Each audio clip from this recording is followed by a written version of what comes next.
Hello बच्चों, आज का जो वीडियो है हमारा वह क्लास 9th के बच्चों के लिए है और रेखा एवं कोण पढ़ना है जो अध्याय 6 है आपका। और इसमें बेसिक तो 7 और 8 वाले भी बच्चे समझ सकते हैं। और एक बात और है कि इसमें यदि आप हमारे वीडियो को देख रहे हैं तो आप लोगों से रिक्वेस्ट है कि आप लोग कलम और कॉपी लेकर बैठे ताकि जो भी हम इसमें समझाएंगे बताएंगे आप लोग नोट करते रहिएगा, समझते रहिएगा।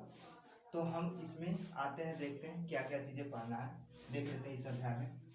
हमें इसे पढ़ना प्रतिच्छेद रेखाएं, कोण तथा कोण युग्म, समांतर रेखाएं एवं तिर्यक रेखा, उसके बाद त्रिभुज का कोण युग्म, गुणधर्म पढ़ना। तो इसमें उसके पहले हम देख लेते हैं छोटे छोटे जो चीज़ें हैं बेसिक, यानी पॉइंट के बारे में क्या होता है, रेखा क्या होता है, रेखाखंड क्या होता है, किरण क्या होता है, इन चीज़ों के बारे में हम डिस्कस कर रहे हैं। तो देख लीजिए, बिंदु यानी पॉइंट, जिसको हम पॉइंट बोलते हैं, उसका डिफिनीशन क्या होता है। पॉइंट जैसे कहीं पर ऐसे आप लोग कर देते हैं ऐसे, तो यह पॉइंट हो जाता है, जिसका क्या है, न लंबाई न चौड़ाई, कुछ नहीं है।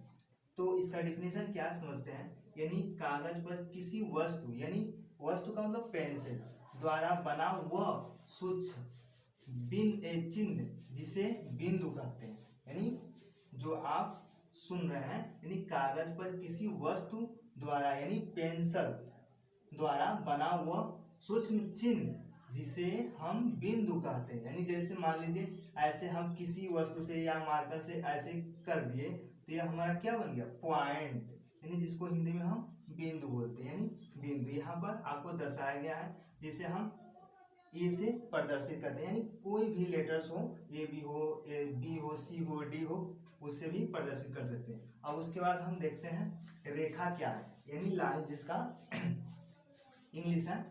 जैसे हम क्या करते हैं, बेस के बहुत से बच्चे ऐसे खींच देते हैं, ऐसे हो गया, ऐसे हो गया, तो यह हमारा क्या बन जाता है, एक लाइन बन जाता है। लेकिन लाइन में क्या होता है, लाइन जो होता है उसका न, उसको तो हम इनफाइनाइट तक खींच सकते हैं, उसका कोई अंत बिंदु नहीं है कि वो कहाँ तक जाएगा। देखा जाए तो वो लाइन को हम बोर्ड पर या किसी व्हाइट बोर्ड हो या ब्लैक किसी पर हम उसको दर्शा नहीं सकते। वो तो बेसिकली बच्चों को समझाने के लिए उस तरह बताया जाता है। यहाँ पर उसका डिफिनीशन लिखा गया, समझ लेते हैं डिफिनीशन से। तो सरल रेखा बिंदुओं का वह समुच्चय जिसकी केवल लंबाई होती है। सरल रेखा बिंदुओं का वह समुच्चय जिसकी केवल लंबाई होती है, चौड़ाई या मोटाई नहीं होती है, उसे रेखा कहते हैं। हाँ जी, हाँ, जो आप सुने वही चीज कि सरल रेखा बिंदुओं का वह समुच्चय जिसकी केवल लंबाई होती है, चौड़ाई और मोटाई नहीं होती है, उसे हम क्या कहते हैं, रेखा। जैसे यहाँ पर आपको दिखाया गया है ए बी, ए क्या है, रेखा है, जिसको हम क्या करते हैं, यानी सिंबल उसका ऐसे लिखा जाता है ए बी, और रेखा का जो सिंबल है ऐसे कहीं भी लिखा हो आप इसे समझ जाइएगा कि ये रेखा ही है, ठीक। और उसका दूसरा जो चीज है, हम रेखाखंड उसको समझ रहे हैं। तो लाइन सेगमेंट इसका इंग्लिश है। अब उस डिफिनीशन क्या है देख लेते हैं पहले। रेखा का वह भाग जिसके दो अंत बिंदु हों, यानी अंत बिंदु का मतलब लास्ट, यानी एंड पॉइंट, जिसका इंग्लिश है, यानी वहां से दूसरा चीज न हो, या इधर का जो एंड पॉइंट है इधर न खींचा जा सके, इधर खींचा न जा सके, वो ही एंड पॉइंट हो गया, तो रेखाखंड कहलाता है। यानी रेखा का वह भाग जिसके द्वारा दो अंत बिंदु हो, रेखाखंड कहते हैं। यानी रेखाखंड यहाँ पर दिखाया गया है, ये भी क्या है, एक रेखाखंड है जिसका सिंबल ए बी, यानी इस तरह हम ऊपर ऐसे दिखा देंगे तो यह हमारा रेखाखंड हो जाता है। यानी इसको हम ऐसे भी समझ सकते हैं कि जो मान लेते हैं एक लाइन, ये लाइन देख रहे हैं ना, ये लाइन को ऐसे खींचा गया है, अब इस लाइन को हम खंड कर देंगे तो वही रेखा का एक खंड यानी टुकड़ा हो जाता है, जिसका नाम पड़ गया रेखाखंड। ओके, तो अब हम देखते हैं इसको किरण, यानी किरण क्या है, जिसका इंग्लिश रे यानी रे बोला जाता है, किरण। अब इसका डिफिनेशन देख लेते हैं, उसके बाद समझते हैं क्या है।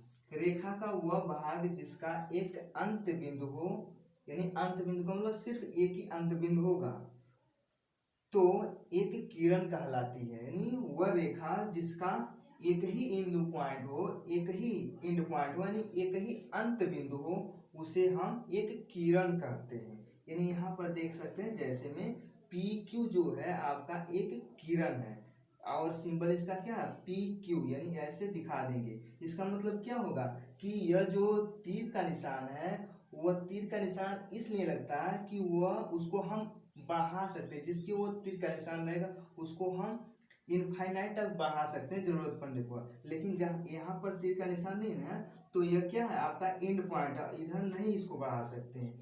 यह इस प्रकार हमारा यह किरण होता है। जैसे आप देखते हैं कि जो बैटरी यानी टार्च जो होता है, उसका जो लाइट होता है, फोक्स जो होता है, एक ही डायरेक्शन में जाता है, वह क्या है, एक किरण का एग्जाम्पल है।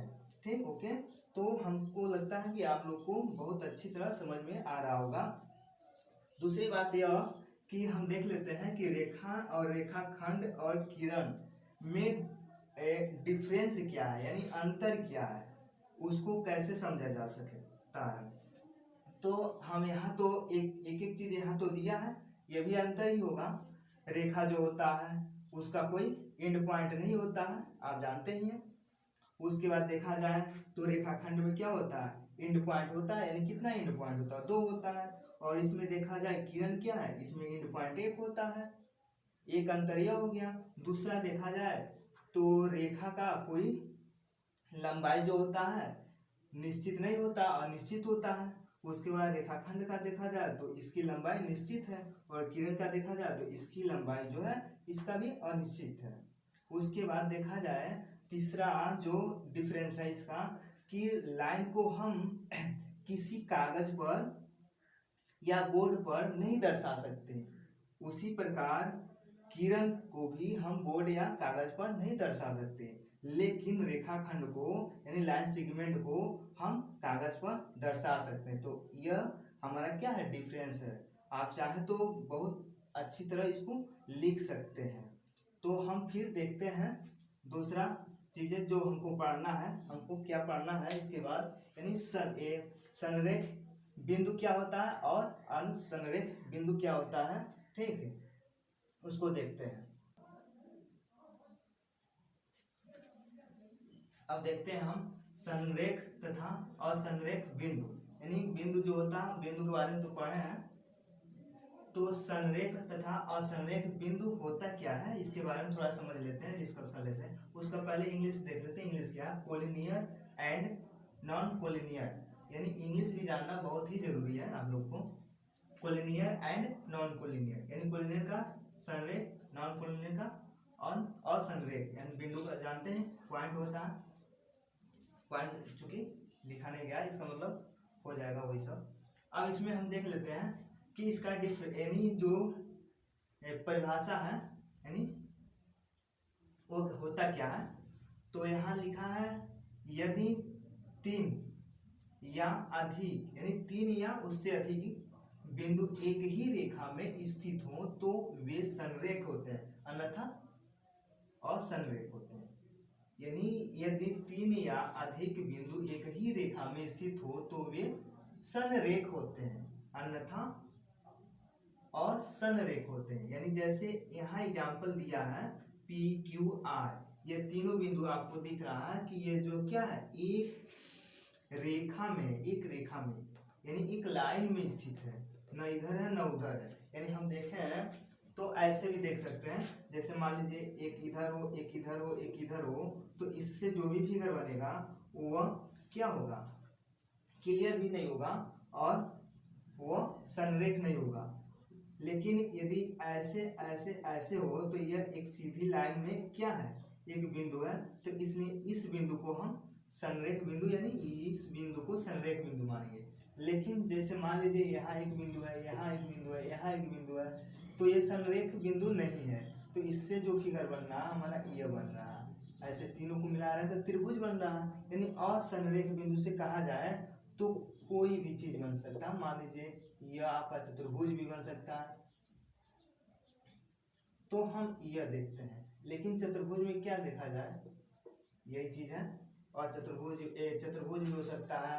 उसके बाद चतुर्भुज में जाए तो समांतर चतुर्भुज, बहुत सी चीजें हैं जो उसमें बिंदु होते हैं और संरेख ही पाए जाएंगे। लेकिन एक लाइन में देखा जाए, ठीक, तो यह संरेख ही बिंदु मिलता है। तो हमको लगता है कि आपको समझ में आ गया होगा। फिर उसके बाद हम देखते हैं प्रतिच्छेदी रेखाएं और अप्रतिच्छेदी रेखाएं। इसका इंग्लिश से देख लेते हैं क्या, intersecting lines and non intersecting line. यानी जैसे होता है कोई लाइन एक लाइन दूसरे लाइन को इंटरसेक्ट करता है, इंटरसेक्ट का मतलब प्रतिच्छेद करता है, नॉन इंटरसेक्ट करने का मतलब अप्रतिच्छेद यानी प्रतिच्छेद नहीं करता। तो कौन सा वो लाइन है जो एक दूसरे को प्रतिच्छेद नहीं करेगा, तो इसका मतलब वो एक दूसरे को प्रतिच्छेद नहीं करेगा तो वो समांतर ही होगा। अब मान लीजिए इस लाइन को हम सीधा खींचते जाएं, फिर इस लाइन को सीधा खींचते जाएं, तो ये क्या एक दूसरे को काटेगा, नहीं काटेगा। और दो लाइन को ऐसा खींचा जाए कि वो जाकर कहीं एक दूसरे को काटेगा तो समांतर नहीं होगा वो। तो समांतर भी आपको समझ में आ गया कि समांतर रेखा किसे कहते हैं। और देखा जाए तो नहीं काटता है तो वह और क्या प्रतिच्छेद रेखा नहीं है। और जब मान लीजिए कोई लाइन है, ऐसे आप देख रहे हैं ये भी लाइन है, तो यह लाइन और ये लाइन जो है एक दूसरे को कट कर रहा है यानी ओ पर, तो यह प्रतिच्छेद हो गया। और यह जो है एक दूसरे को यानी कट नहीं कर रहा, ये भी कट नहीं कर रहा, तो ये क्या हुआ, अब प्रतिच्छेद रेखाएं हुआ। तो इस प्रकार इसको देखा जाए तो समांतर रेखाएं हो जाएंगी। तो ये चीजें हैं। तो एक बार और देख लेते हैं, शायद आपको समझ में न आया हो, फिर एक बार और समझा देते हैं। प्रतिच्छेदी रेखाएं तथा अप्रतिच्छेदी रेखाएं। यानी प्रतिच्छेदी रेखाएं वो रेखाएं हैं जो एक दूसरे को कट करती हैं, एक दूसरे को एक बिंदु पर कट करती है, उसे हम प्रतिच्छेदी रेखाएं कहते हैं। और दो रेखाएं या दो से अधिक रेखाएं वह जो एक दूसरे को किसी भी बिंदु पर कट नहीं करती हैं, वह अप्रतिच्छेदी रेखाएं कहती हैं, ये कहलाते हैं, जिसे हम समांतर रेखाएं भी बोल सकते हैं। और इसके बाद भी हम समांतर रेखाएं के बारे में चर्चा करेंगे। तो आज का वीडियो हमारा ये रहा, जो भी टॉपिक है। अब हम मिलते हैं नए वीडियो में, फिर हम नए वीडियो में लेकर आएंगे आप लोगों के पास कोण और कोण कितने प्रकार के होते हैं। तो तब तक के लिए धन्यवाद।